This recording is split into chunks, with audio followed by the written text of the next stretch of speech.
ब्रह्मविद का अर्थ है, ब्रह्म माने भगवान, वित्त माने धन। वो भगवान को अपना धन मानते थे।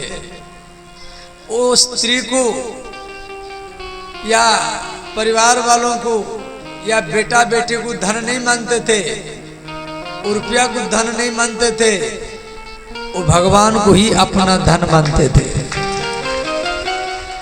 ब्रह्मणो ब्रह्मवित्तमः, ब्रह्मविद समझ गए। और तीसरा विरक्तः इंद्रियार्थेषु प्रशांतात्मा जितेंद्रियः। सुदामा जी संत थे,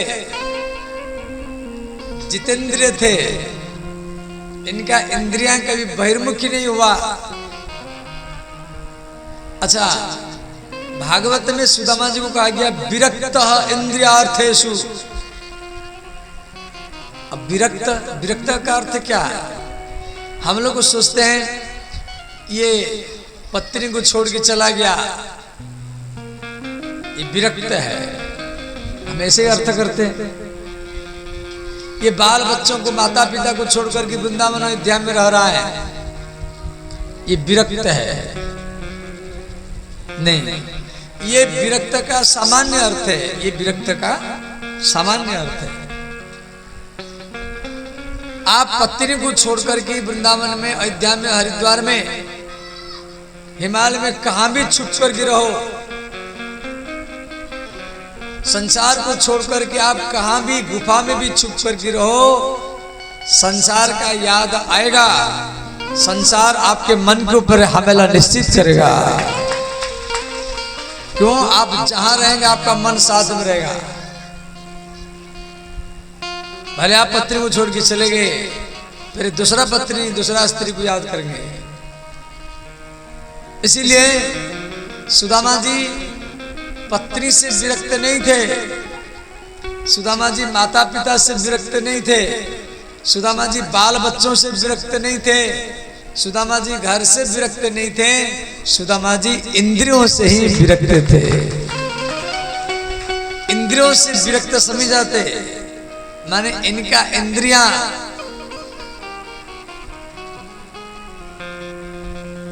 इनकी मन किसी भी स्त्री के ऊपर नहीं गया।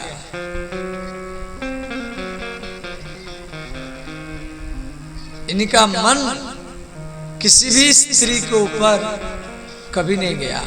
इसलिए भागवत में दिया गया है, इंद्रियों से विरक्त होना सच्चा विरक्त है। घर द्वार छोड़ करके भागने से, पत्नी को पुत्र को छोड़ करके भागने से भगवान मिलते हैं। तो यहाँ जितना सब बाबा लोग हैं अयोध्या वृंदावन में, पूछ लो कि आपको भगवान मिला कि नहीं मिला। इसलिए सुदामा जी बाल बच्चों पत्नी को छोड़ करके नहीं भागे। इनका ये आत्म संयमी थे, इंद्रजित थे।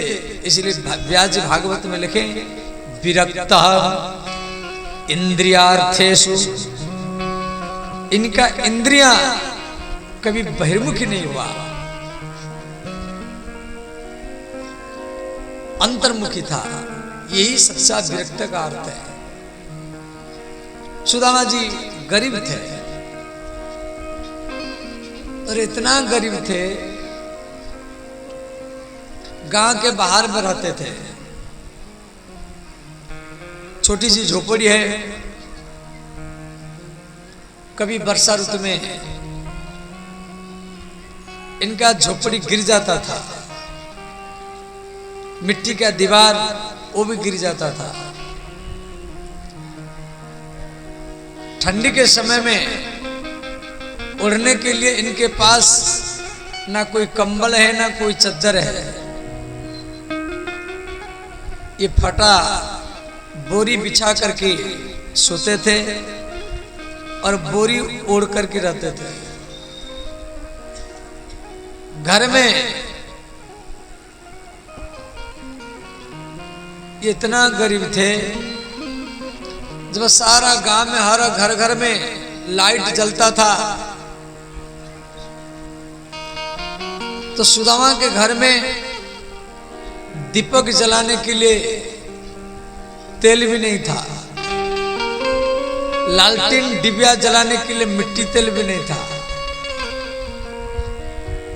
साधारणतः हर व्यक्ति रात्रि के प्रथम प्रहर में अपने घर में प्रकाश करता है। सुदामा जी अंधेरे रात में रहते थे।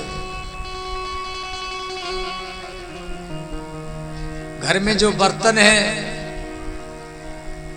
सबके घर में एल्युमिनियम के, स्टील के, पीतल के, कांसे के, सोने के, चांदी के, परंतु सुदामा के घर में जो बर्तन है वो मिट्टी के है।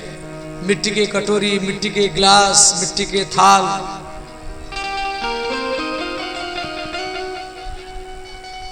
और सुदामा जी का पर्व कैसा है? जैसे होली में, दिवाली में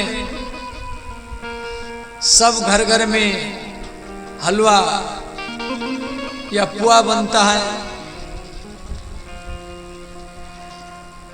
तो सुदामा जी के बच्चे भूखे रहते थे। कभी कभी सुदामा जी के बच्चे बोलते थे जी पिताजी आज होली है, सब घर घर में हलवा और पुआ बन रहा है, क्या हमारे घर में नहीं बनेगा? तो सुदामा की पत्नी सुशीला की आंखों में आंसू भर जाते थे।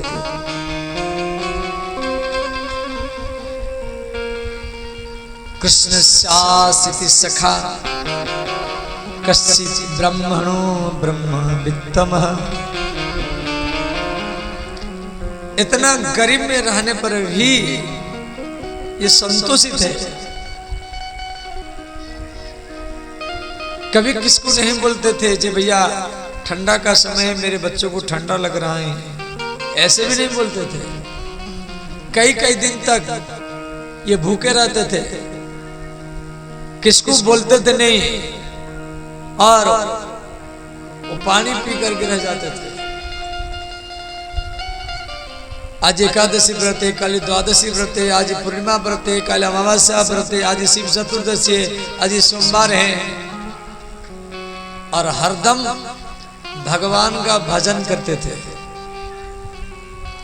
तीनों टाइम सुबह, दोपहर, शाम, तीनों टाइम गायत्री मंत्र जाप करना, भागवत, रामायण, गीता पाठ करना, हरे कृष्ण हरे राम महामंत्र जाप करना, दिन भरी भजन करना।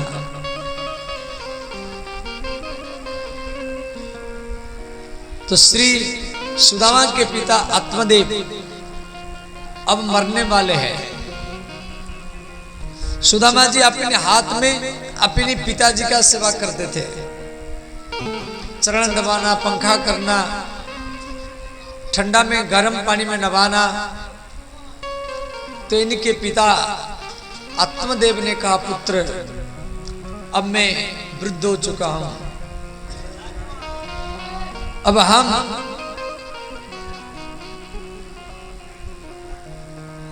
ब्राह्मण हैं, पुत्र हम ब्राह्मण हैं, और हमारा कर्तव्य है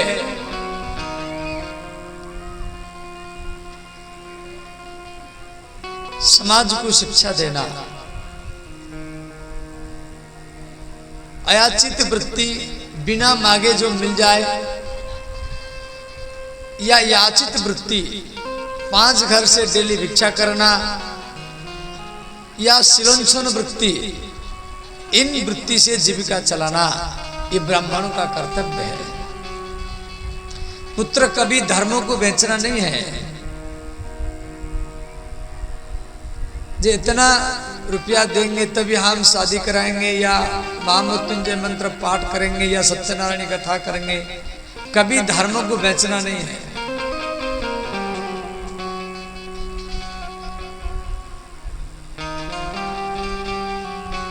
और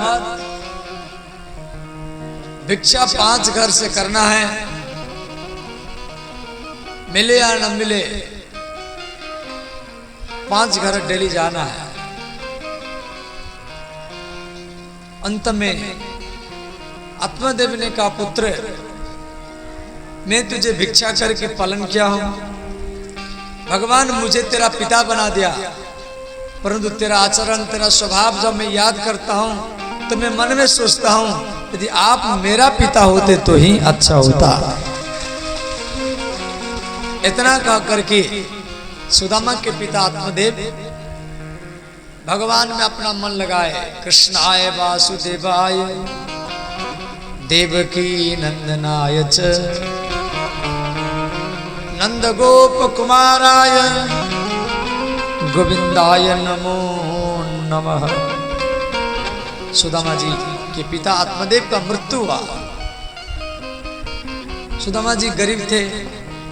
साधारणतः जिसके पास धन बल हो या शारीरिक बल हो, जिनके पास धन हो, बल हो या प्रतिष्ठा हो, समाज उसका साथ देता है। तो सुदामा जी गरीब होने के कारण उनके रिश्तेदार लोग उनके घर में भी नहीं आते थे, तो बैठने के लिए जगह नहीं है, खिलाना पिलाना तो दूर बात। सुदामा जी अपने पिता के शरीर को गोदी में उठाए स्मशान की ओर गए। गरुड़ पुराण में दिया गया है, जो माता पिता पुत्र को जन्म दिया, मलमूत्र साफ किया, गोदी में बैठा कर ही खिलाया पिलाया, पढ़ाए लिखाए, बड़ा किए, तो पुत्र का भी कर्तव्य है। माता पिता मरने के बाद में पुत्र जब माता पिता के शरीर को कंधा में लेकर के स्मशान तक जाता है तो उसको हर पग पग में अश्वमेध यज्ञ का लाभ ही मिलता है। सुदामा जी इधर उधर से कंडा ला करके पिताजी के संस्कार किए। घर में आए, घर में इनको अच्छा नहीं लगा। को पिता मरने के बाद पुत्र को अनाथपन का महसूस होता है। मां मरने के बाद पुत्र को घर अच्छा नहीं लगता है। जैसे बेटी ससुराल को चली जाती हैं तो माता पिता को घर भी अच्छा नहीं लगता। माता पिता के मरने के बाद में पुत्र को भी घर अच्छा नहीं लगता। तो श्री सुदामा जी घर में आए तो हिंदू सनातन धर्म के नियम के अनुसार ब्राह्मण 10 दिन में, क्षत्रिय 12 दिन में, वैश्य 15 दिन में और शूद्र 25 दिन में शुद्ध होता है। सुदामा जी सारा क्रियाकर्म आदि किए। उसके बाद में श्री सुदामा जी अपने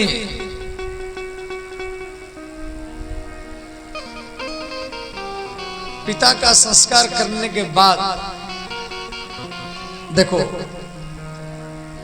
पिता के मरने के बाद में पुत्र को अनाथपन का महसूस होता है।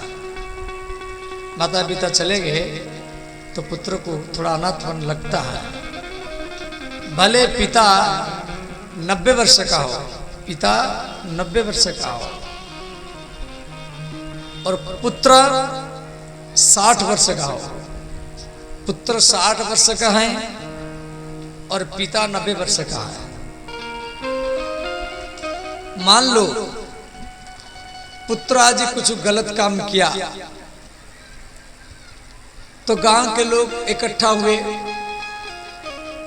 जो समाज से इसको अलग कर दिया जाएगा, उसके घर में कोई नहीं जाएगा, उसको कोई नहीं बुलाएगा, उसके साथ कोई बात नहीं करेगा।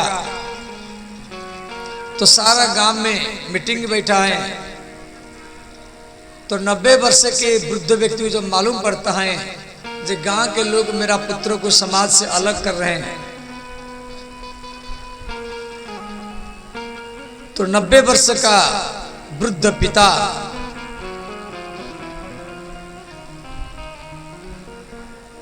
वो किसी के हाथ पकड़ करके, कंधा पकड़ करके वो समाज में आगे हो जाता है और समाज के सामने हाथ जोड़कर ही कहता है कि गांव वालों, मेरा पुत्र बालक है, यदि कुछ गलती किया है तो मैं सबके चरण में क्षमा मांग रहा हूं, आप उसको क्षमा कर दीजिए।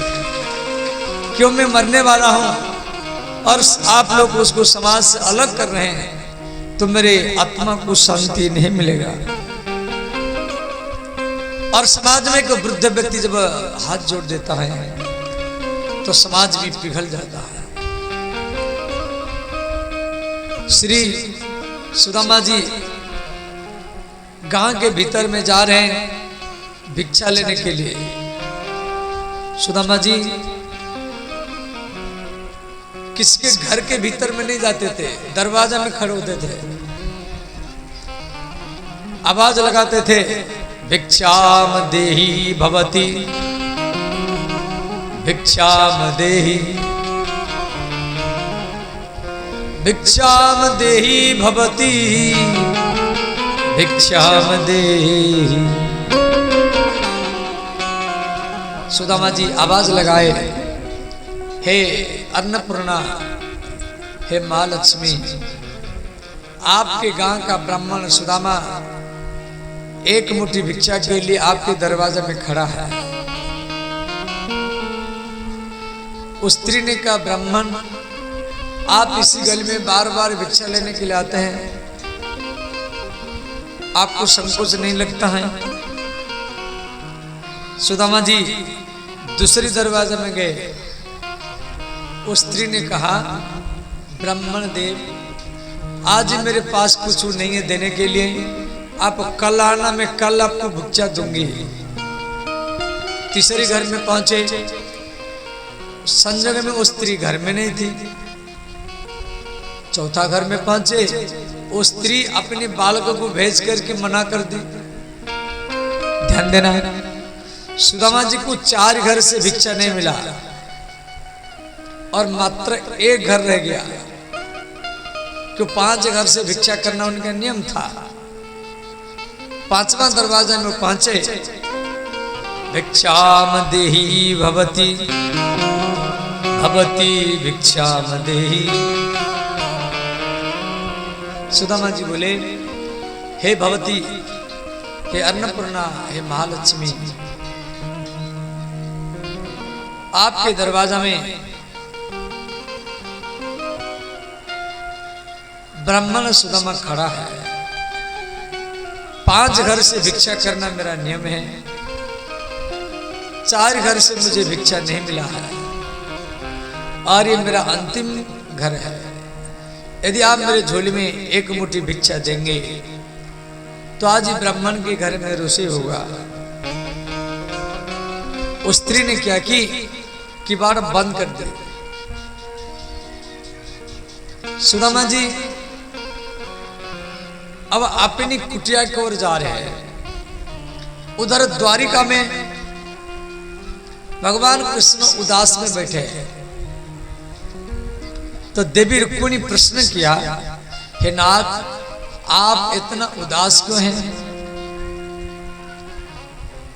भगवान कृष्ण रुक्मिणी को बोले, देवी, मेरे एक बचपन का मित्र है, हम दोनों एक साथ में गुरु संदीपन के विद्यालय में पढ़ते थे, एक साथ में सोते थे। मेरा मित्र सबसे मेधावी है। विद्यालय में गुरुजी कोई भी प्रश्न करे तो मेरा मित्र पहले उत्तर करता था। ऋग्वेद, यजुर्वेद, सामवेद, अथर्ववेद उसको कंठस्थ है, परंतु आज वो गांव में गया, उसको 1 मुट्ठी भिक्षा नहीं मिला। रुक्मिणी बोली, भगवान आपका मित्र है और उसको भिक्षा नहीं मिला। भगवान बोले, देवी, सबसे बड़ा सोचने की बात यह है, उसकी जो पत्नी है सुशीला, वो घर में जल गर्म करके बैठी है, बार बार दरवाजा में आती हैं, देखती हैं, फिर भीतर जाती है, फिर बाहर आती है। ये बात को सुन करके, ये बात को बोल करके भगवान कृष्ण रोने लगे। जब मेरा मित्र भिक्षा करके जा रहा है, झोली खाली है, और मेरे मित्र की पत्नी जल गर्म करके बैठी है, केवल चावल डालना बाकी है। इस प्रकार कृष्ण रुक्मिणी दोनों बात कर रहे द्वारिका में, और इधर सुदामा जी अपनी घर में पहुंच गए। सुशीला देखा झोली में एक भी चावल नहीं है, तो देवी सुशीला आग बुझा दिया। तो दोनों बच्चे बोले, माता आप तो रोषेई कर रही थी, आग क्यों बुझा दिया? सुशीला ने कहा, पुत्र आज आपके पिता को भिक्षा नहीं मिला है। सुदामा जी क्या किए, एक मिट्टी के गिलास में जल भर कर के लिए और भगवान कृष्ण का भोग लगाए। हे द्वारिकानाथ, हे रुक्मिणी वल्लभ, हे अयोध्यानाथ, हे वृंदावन बिहारी, आज घर में कुछ नहीं होने के कारण ये जल का भोग लगा रहा हूं, आप इसको स्वीकार कीजिए। सुदामा जी तुलसी डाले, भोग लगाए, और वो जल को अपने बच्चों को पिलाए। दोनों बच्चे जल पी करके रहे, रात में भी जल पी करके सोए। प्रातःकाल हुआ, दोनों बच्चे खेलने के लिए जाते हैं, तो पड़ोसी घर के स्त्री अपने बच्चों को गैया का दूध पिला रही थी। सुदामा जी के दोनों बच्चे आकर के सुशीला को बोले, माता कल से हम भोजन नहीं किया, हमको भूख लग रहा है।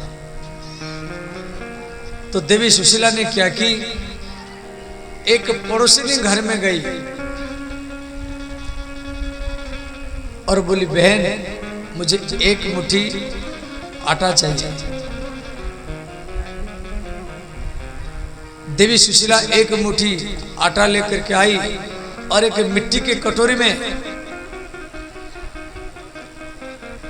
जल भर करके वो आटा को मिलाया और बच्चों को बोली, बेटे ये दूध है, इसको पी जाओ। भगवान कृष्ण रुक्मिणी को द्वारिका में कह रहे हैं, हे देवी, मेरा मित्र इतना गरीब में जिंदगी बिता रहा है, जल में आटा मिला करके अपने बच्चों को दूध कह करके पिला रहा है। कृष्णस्यासिति सखा कश्चित् ब्रह्मणो ब्रह्मवित्तमः। श्री देवी सुशीला शयन की हैं और सुदामा जी रात भर भजन करते थे, वो नींद के साथ लड़ते थे।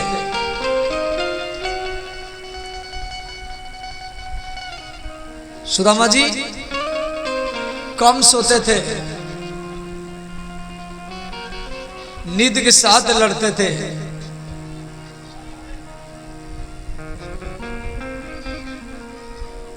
सुदामा जी जैसे हम लोग को समाज में कोई विषय भोग के लिए रात जागता है,